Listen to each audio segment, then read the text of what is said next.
자만추 이런 말을 많이 들어보셨을 거예요. 자고만남 추구의 줄임말이죠. 자만추. 원래 연애가 서로 알아가면서 만나가면서 관계가 깊어지면 뭐 모텔도 가고 그러는 건데 요새는 뭐 모텔부터 먼저 간 다음에 서로 사귀겠대. 거기에서 나온 말이 자만추거든요. 그래서 궁합이라는 것도 과거에도 그랬지만 지금 속궁합이라는 거를 많이 알려고 해요. 사주 보러 오셔서도 우리 오빠랑 궁합 어때요? 속궁합 어때요? 그거는 직접 너님이 모텔 가봐서 내가 잡아야 아는 거지. 근데 자보지 않아도 알 수 있는 방법이 있어요. 이 사주적으로 알 수 있단 말이에요. 그게 여러분들이 단순히 아는 뭐 저 사람 사주랑 내 사주가 뭐 합이 된다 충이 된다 그런 차원이 아닌 겁니다. 속궁합이 이게 우아하게 표현해서 속궁합인 거지 사실은 잠자리 간의 상성이에요. 근데 직접 서로 모텔에 가기 전에 알 수 있는 방법이 있습니다. 첫 번째가 체질적으로 알 수 있는 게 있어요. 이게 사주적으로 체질적으로 알 수 있는 게 오행. 남자분들 같은 흔히 우리가 정력이 좋다. 이거는 남자의 그 생식 능력이죠. 정력. 그거는 오행의 화를 보면 알 수 있어요. 화가 왜 그러냐면 그 사람의 심장 기능을 말해요. 심장. 이거는 남자뿐만 아니라 여자도 마찬가지긴 한데 심장이라는 건 어때요? 이게 오행적으로 화에 배속이 돼 있단 말이에요. 그러니까 사주에 화가 강하다는 건 어떤 의미예요? 그 사람이 시력이 좋고 담력이 강하다는 거예요. 근데 남자 같은 경우는 하나가 더 추가가 되죠? 바로 생식 능력. 우리 남자분들 그 발기부전 치료제 비아그라가 원래는 심장병 치료제였거든요. 그거 아시는 분 많지가 않더라고요. 그러다가 이게 남자 발기부전에도 효과가 있다는 걸 그때 뒤늦게 발견한 게 비아그라거든요. 남자들은 심장 기능 자체가 좋아야지 정력이 좋은 거예요. 그걸 어떻게 할 수 있냐? 남자 사주에 목생화가 잘 돼야 돼요. 그러니까 목과 화가 붙어 있어가지고 목이 화를 도와주는 형태, 그걸 목생화라고 하거든요. 목생화가 잘 되는 남자들이 그 시력도 좋고 담력도 좋고 그리고 그렇죠, 모텔 가가지고 발기도 잘 되는 거예요. 그리고 오래오래 가는 거예요. 그러니까 조루를 기대할 수 없다는 거죠. 그런 남자분을 만나야지 여자분들이 만족도가 높은 거예요. 개인 취향이 있다 할지라도 그런 반대로 남자분들이 흔히 말하는 조루라든지 정력이 좋지 않다. 그걸 어떻게 할 수 있는가? 화에 문제가 생길 때, 수국화일 때 그런 경우가 많죠. 수국화가 뭐냐면은 수는 화를 극하는 성질이 있거든요. 오행의 상생 상극도를 보면은 수가 화랑 같이 있어가지고 화를 공격하는 걸 수국화라고 해요. 수가 강하고 화가 약한 사주, 그렇게 수국화가 심한 사주들이 남자분들이 시력도 좋지 않고 담력도 약해요. 그러니까 담력도 타고나는 거예요. 막 극기훈련 받는다고 담력이 좋아지는 게 아니에요. 그러니까 선천 체질적인 것, 특히 심장 기능을 말하는 거기 때문에 여자와의 잠자리 있어서는 어때요? 이게 조루들이 많죠? 조루들도 많고 발기부전도 많은 거예요. 잘 서지도 않는 거예요. 오래 가지도 않는 거고. 남자 입장에선 자괴감 들겠죠. 민망하기도 하고 옆에 있는 그렇죠 여자 같은 경우 오빠 괜찮아 난 충분히 만족해 오빠 그럴 수도 있지 그런 말 들어도 비참한 거예요. 보면 여자분들 같은 경우 어때 짜증나더라도 자기 오빠니까 그렇게 위로를 해주는 거죠. 보면은 속으로는 저것도 저 남자인가 싶을 텐데 대놓고 그러진 않겠죠. 그게 체질적인 부분에서 남자분들은 이 목생화가 안 되시는 분들, 특히 화가 수국화가 심하신 분들은 여자와의 잠자리 부분에서 이게 많이 힘드신 거예요. 몸이 따라주지 않는 거예요. 체질적인 부분이라 가지고 운에서 많이 개선이 되든지 아니면 섭식, 그러니까 먹는 걸 바꿔서 체질 개선을 해야지 성기능이 좀 많이 개선이 될 거예요. 반대의 경우도 있습니다. 뭐 남자만 성기능이 있겠어요? 여자분들 같은 경우도 성기능이 유난히 발달되신 분들이 있죠? 여자분들은 음이기 때문에 남자랑 다르게 콩팥에서부터 그 사람의 성기능이 나와요.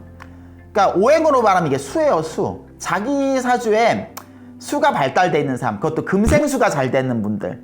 금생수가 뭐냐면 금과 수가 같이 붙어 있어서 금이 수를 도와주는 형태. 그렇게 흘러가야지 여자분들이 성을 좋아하고 어떤 남자든 잘 받아들일 수 있어요. 그러니까 남자분들이 성기능이 강하면 발기가 잘 되죠. 여자분들 같은 경우는 어때요? 쉽게 젖는 거예요. 쉽게 젖고 잘 받아들이는 거예요. 그게 안 된 분들은 건조한 거예요. 뻣뻣하고. 그러니까 막 러브젤 같은 거 쓰는 거지. 근데 쓰더라도 어때요? 한계가 있죠. 그리고 원래 잘 젖는 사람보다 어때요? 성관계를 갖더라도 이 재미를 모르는 거예요. 재미없다는 거예요. 아프다고 하는 거고. 그런 사람이 어떻게 속궁합이 잘 맞겠어요. 이 체질적인 건 타고난 거라서 어쩔 수가 없어요. 근데 이걸 왜 잘 보냐면은 우리 좋은 속궁합이라는 게 병광세는 옥녀를 만나야 되는 거예요. 그러니까 밝히는 사람은 밝히는 사람끼리 만나야 되는 거예요. 안 밝히는 사람, 그러니까 안 밝힌다는 게 그 사람의 체질 자체가 성기능이 떨어진다는 거예요. 떨어지는 사람은 떨어지는 사람끼리 만나야 불만이 없는 거예요. 근데 어느 한쪽이 되게 성기능이 발달해서 막 몸이 잘 달아오르고 그러는데 어느 한쪽은 몸이 안 따라줘가지고 그러니까 성을 좋아하지 않아요. 남자든 여자든. 그러면 어때요? 서로 간에 비극이 시작이 되는 거예요. 그렇기 때문에 내가 정력이 좋은 남자를 만나고 싶다. 그럼 그 사주가 목생화가 잘 된지를 잘 보세요. 그냥 체격만 크고 막 근육만 있다고 해서 그 사람이 막 정력이 좋은 게 아니니까. 반면에 남자분들 입장에서 저 여자랑 오랫동안 성관계를 할 수 있을까? 저 여자가 날 잘 받아들일 수 있을까? 그런 걸 파악하고 싶으면은 그 여자 사주가 금생수가 잘 되는지, 그래야 그 여자가 마르지 않고 오래오래 날 받아줄 수 있는 거예요. 체질적인 부분은 그렇고요. 이 두 번째로는 체위적인 부분도 있습니다. 체위적인 부분에 잘 안 맞아가지고 막 틀어지는 경우도 많거든요. 근데 우리 대한민국 사회가 보수적이다 보니까 성 문제에 대해서 대놓고 얘기하는 경우 많이 없잖아요. 뭐 네 체위가 어떠니, 성인이 돼서까지도. 그런데 사주를 알면은 그런 것까지도 알 수 있는 거예요. 이 사람이 어떤 체위를 즐겨 하는가. 사주학용어로 식상이라고 하죠. 식상이 발달되신 분들은 남자분들이나 여자분들이나 어떤 정석적인 걸 좋아하잖아요. 다양성을 추구하려고 하고 변칙적인 걸 자주 써요. 그 말은 무슨 말이냐. 체위가 일반적으로 우리 흔히 말하는 일반적인 체위보다도 다양한 체위, 뭐 뒤에서 한다든지 옆에서 한다든지 뭐 별 희한한 자세로 하는 걸 다양하게 시도를 하는 거예요. 한 가지 자세로만으로도 하지도 않아. 자꾸 바꾸는 거예요. 식상이 발달한 사람들 자체가 그래요. 반면에 관이 발달하신 분들, 관살이 발달하신 분들은 식상이 발달하신 분들이랑 반대로 되게 수동적이고 그리고 변화를 추구하지가 않아요. 그 특정 자세도 뭐 야동에서 봤던 기이한 그런 자세들 말고 우리가 일반적으로 아는 뭐 정상의 자세, 기껏 해봤자 뭐 측면에서 하는 거, 뭐 그런 것들, 그러니까 흔히 생각한 우리 정석을 벗어나지 않는 것들, 일반적인 자세를 많이 선호를 하죠.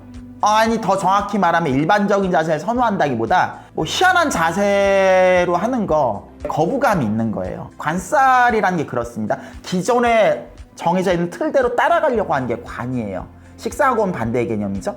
재성이 발달한 사람들은 어떠냐. 재성이 발달했다는 건, 재성이라는 건 소통 능력이에요. 그 말은 무슨 말이냐. 식상은 아까 전에도 말씀드렸지만 자세도 다양하지만은 힘으로 하려고 해요. 그러니까 무드나 애무 같은 것도 많이 없어요. 근데 재성이라는 건 소통이 중요하기 때문에 그 사람의 어떤 자세 그런 것도 중요하지만 그거 이외에 교감, 그러니까 이 사람이 흔히 말해서 성관계 하기 전에 뭐 삽입 같은 거 하기 전에 애무 같은 거, 대화 같은 거, 이런 거에 특출난 애들이 재성이 강하신 분들이에요. 남자분들이나 여자분들이나. 그렇기 때문에 자기 사주가 예를 들어서 뭐 식상이 발달했는데 난 힘으로 하는 게 좋아하고 빨리 하고서 끝냈으면 좋겠어. 근데 일을 치르기 전에 먼저 소통과 교감이 있어야 돼요. 말로 하든 뭐 터치를 하든.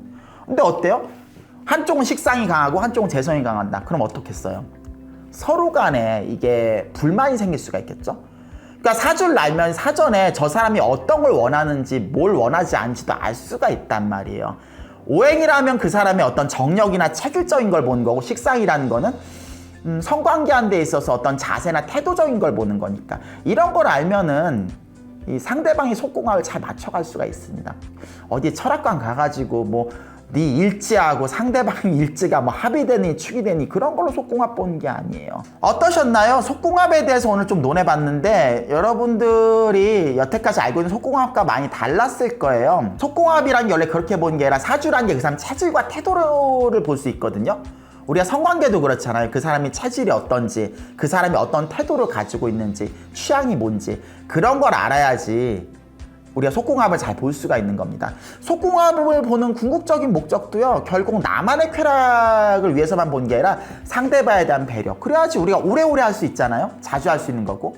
이게 서로 속궁합이 안 맞고 상대에 대한 배려가 없을수록 이게 어때요? 좋은 감정에서 만난 짝도 이 속궁합 때문에 틀어지고 사이가 나빠질 수가 있는 거예요. 오늘 사주 1타 강산 여기까지입니다. 재밌게 보셨으면 구독과 좋아요, 알림 설정 부탁드릴게요. 그럼 안녕히 계세요.